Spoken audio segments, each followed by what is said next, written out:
Hi friends, ಎಲ್ಲರಿಗೂ ನಮಸ್ಕಾರ. Shweta's tasty ಝೋನ್ಗೆ ನಿಮಗೆಲ್ಲರಿಗೂ ಸ್ವಾಗತ. ಇವತ್ತಿನ ರೆಸಿಪಿ ಬಂದು ಸೀತಾಫಲ ಹಣ್ಣಿಂದು ರಬಡಿ. ಇದನ್ನು ತುಂಬ ಸುಲಭವಾಗಿ ಮಾಡ್ಕೋಬೋದು, ಹಾಗೆ ತಿನ್ನೋದಕ್ಕೆ ತುಂಬಾ ಟೇಸ್ಟಿಯಾಗಿರುತ್ತೆ. ಇದನ್ನು ನೀವು ಯಾವುದಾದ್ರೂ ಹಬ್ಬಗಳಲ್ಲಾಗಲಿ ಇಲ್ಲ ಯಾವುದಾದ್ರೂ ಫಂಕ್ಷನ್ಗಳಲ್ಲಿ ಮಾಡಿ ತಿನ್ನಿಸಿ ತುಂಬಾ ಇಷ್ಟಪಡ್ತಾರೆ ಎಲ್ಲರೂ. ಇದನ್ನು ಮಾಡೋ ವಿಧಾನ ನೋಡೋಣ. ಒಂದು 3 ದೊಡ್ಡ ಸೀತಾಫಲ ಹಣ್ಣನ್ನು ತೊಗೊಂಡಿದ್ದೀನಿ ನಾನು. ಫುಲ್ ಮಾಗಿದೆ ಹಣ್ಣು ನೋಡಿ. ಈ ಹಣ್ಣನ್ನು ನಾನೀಗ ಫ್ರೈ ಮಾಡಬೇಕಾದ್ರೆ ಜರಡಿ ತೊಗೊತೀವಲ್ಲ ನಮ್ಮ ಮನೆಯಲ್ಲೆಲ್ಲರೂ, ಆ ಥರ ಜರಡಿಲಿ ಹಾಕೋತಾ ಇದ್ದೀನಿ. 1 ಸ್ಪೂನ್ ಸಹಾಯದಿಂದ ಅದನ್ನ ಸ್ಮ್ಯಾಶ್ ಮಾಡ್ತಾ ಹೋಗಿ ಅದು ತಿರುಳೆಲ್ಲ ಕೆಳಗೆ ಕಲೆಕ್ಟ್ ಆಗುತ್ತೆ. ಇದನ್ನು ಒಂದು ಬೌಲಿಗೆ ಹಾಕಿ ತೆಗೆದಿಟ್ಕೊಳ್ತಾ ಇದ್ದೀನಿ ನೋಡಿ. ಒಂದು ದೊಡ್ಡ ಬೌಲ್ ತುಂಬ ಇದು ತಿರುಳು ಬಂದಿದೆ ನನಗೆ. ಇದನ್ನು ಮಿಕ್ಸಿ ಮಾಡೋಕ್ಕೆ ಹೋಗಬೇಡಿ, ಹೀಗೆ ಇರಲಿ. ಇದು ಮಿಕ್ಸಿ ಮಾಡಿದರೆ ಚೆನ್ನಾಗಿರೋದಿಲ್ಲ, ಅದಕ್ಕೋಸ್ಕರ ನಾನು ಹಾಗೆ ಹಾಕ್ತೀನಿ ಇದನ್ನು. ಈಗ ಒಂದು ಅರ್ಧ ಲೀಟ್ರ್ ಹಾಲು ತೊಗೊಂಡಿದ್ದೀನಿ, 4 ಸ್ಪೂನು ಕಂಡೆನ್ಸ್ ಮಿಲ್ಕ್ ತೊಗೊಂಡಿದ್ದೀನಿ, ಹಾಗೆ 1 ಬೌಲು ಇದು ಹಣ್ಣಿಂದು ತಿರುಳು. ಈಗ ಒಂದು ದಪ್ಪ ತಳ ಇರೋ ಒಂದು ಪ್ಯಾನ್ ತೊಗೊಳ್ಳೋಣ. ಅದರೊಳಗೆ ಅರ್ಧ ಲೀಟ್ರ್ ಹಾಲನ್ನ ಹಾಕ್ತಾಯಿದ್ದೀನಿ ನೋಡಿ. ಈ ಹಾಲನ್ನ ಒಂದು ಕುದಿ ಬರೋವರೆಗೂ ಚೆನ್ನಾಗಿ ಕುದಿಸ್ಕೊಳ್ಳೋಣ. ಒಂದು ಕುದಿ ಬರಲಿ ಇದು ಹಾಲು. ನಾನು ಇದಕ್ಕೆ ಫುಲ್ ಫ್ಯಾಟ್ ಮಿಲ್ಕ್ನ ತೊಗೊಂಡಿದ್ದೀನಿ, ಬೇಗ ಗಟ್ಟಿಯಾಗುತ್ತೆ ಅಂತ.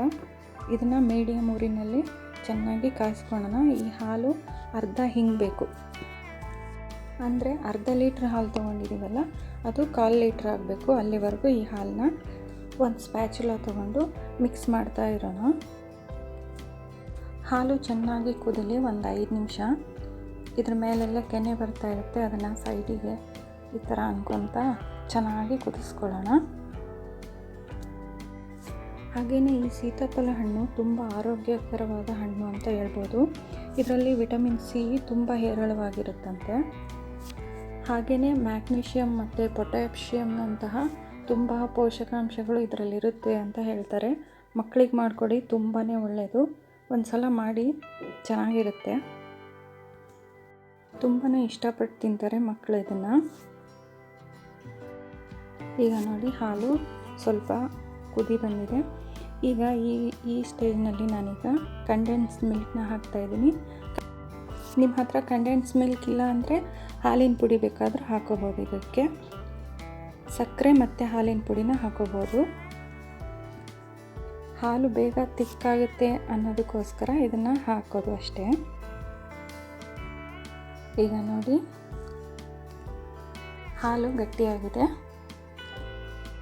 ಈಗ ಗ್ಯಾಸ್ ಸ್ಟವ್ ಆಫ್ ಮಾಡ್ಕೊಳ್ಳೋಣ. ಇದ್ರ ಮೇಲೆ ಮತ್ತೆ ಗಟ್ಟಿ ಮಾಡೋದು ಬೇಡ, ಇಷ್ಟು ಸಾಕು. ಇದಕ್ಕೆ ಹಣ್ಣಿನ ತಿರುಳು ಹಾಕಿದ್ಮೇಲೆ ಮತ್ತೆ ಇನ್ನೂ ಸ್ವಲ್ಪ ಗಟ್ಟಿ ಆಗುತ್ತಿದ್ದು, ಇಷ್ಟು ಸಾಕು. ಇದನ್ನು ಈಗ ಕೆಳಗೆ ಇಳಿಸ್ಕೊಳ್ಳೋಣ. ನೋಡಿ, ಫುಲ್ ತಣ್ಣಗಾಗಿರಬೇಕು ಹಾಲು, ಬಿಸಿಯಾಗಿರಬಾರ್ದು. ರೂಮ್ ಟೆಂಪ್ರೇಚರ್ನಲ್ಲಿ ಇದ್ದರೆ ಸಾಕು. ನೋಡಿ ಈಗ ಇದಕ್ಕೆ ನಾನು ಹಣ್ಣಿಂದು ತಿರುಳನ್ನ ಆಗಲೇ ತೆಗೆದಿಟ್ಕೊಂಡಿದ್ದೀನಲ್ಲ, ಅದನ್ನು ಮಿಕ್ಸ್ ಮಾಡ್ಕೊಳ್ತಾ ಇದ್ದೀನಿ.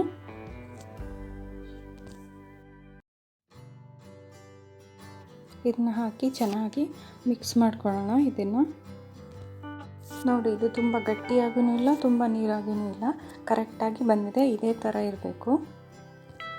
ಈಗ ಇದಕ್ಕೆ ಒಂದು ಅರ್ಧ ಸ್ಪೂನು ಏಲಕ್ಕಿ ಪುಡಿನ ಮಿಕ್ಸ್ ಮಾಡ್ತಾಯಿದ್ದೀನಿ.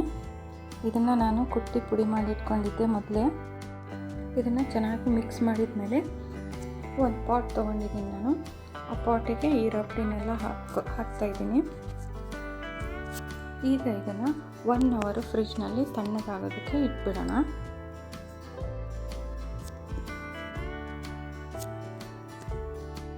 ಈಗ 1 ಅವರ್ ಆಗಿದೆ ನೋಡಿ. ರಬಡಿ ಕಂಪ್ಲೀಟಾಗಿ ಕೂಲ್ ಆಗಿದೆ. ಈಗ ಇದನ್ನು ನಾನು ಸರ್ವ್ ಮಾಡ್ಕೋತಾ ಇದ್ದೀನಿ.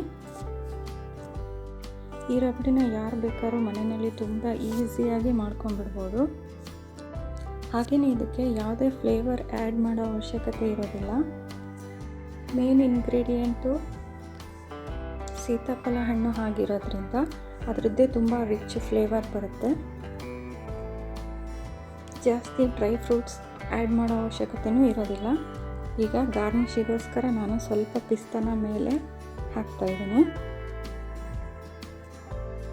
ಇದು ಜಸ್ಟ್ ಗಾರ್ನಿಷಿಗೋಸ್ಕರ ಮಾತ್ರ ಹಾಕ್ತಾಯಿದ್ದೀನಿ ನಾನು.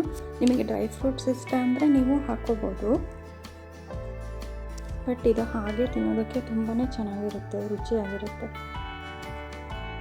ಹಾಗೆಯೇ ಈ ರಬಡಿ ತಿನ್ನೋದ್ರಿಂದ ಏನು ಉಪಯೋಗಪ್ಪ ಅಂದರೆ ರೋಗ ನಿರೋಧಕ ಶಕ್ತಿನ ಜಾಸ್ತಿ ಮಾಡುತ್ತೆ. ಆಮೇಲೆ ಮಲಬದ್ಧತೆ, ಅಜೀರ್ಣ, ಹಾಗೆ ಹೊಟ್ಟೆಯಲ್ಲಿ ಉರಿ, ಆ್ಯಸಿಡಿಟಿನ ಕಡಿಮೆ ಮಾಡುತ್ತೆ. ಮತ್ತು ವೆಯ್ಟ್ ಲಾಸಿಗೆ ಕೂಡ ತುಂಬ ಒಳ್ಳೆಯದು ಈ ರಬಡಿ. ಹಾಗೆಯೇ ಸುಸ್ತಾಗೋದು, ನಿಶಕ್ತಿ ಆಗೋದು ಅದೆಲ್ಲದನ್ನು ಕಡಿಮೆ ಮಾಡುತ್ತೆ ಈ ರಬಡಿ ತಿನ್ನೋದ್ರಿಂದ.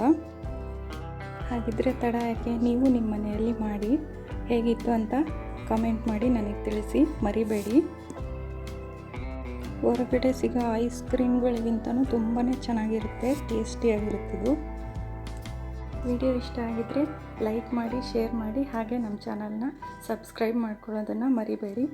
ಧನ್ಯವಾದಗಳು.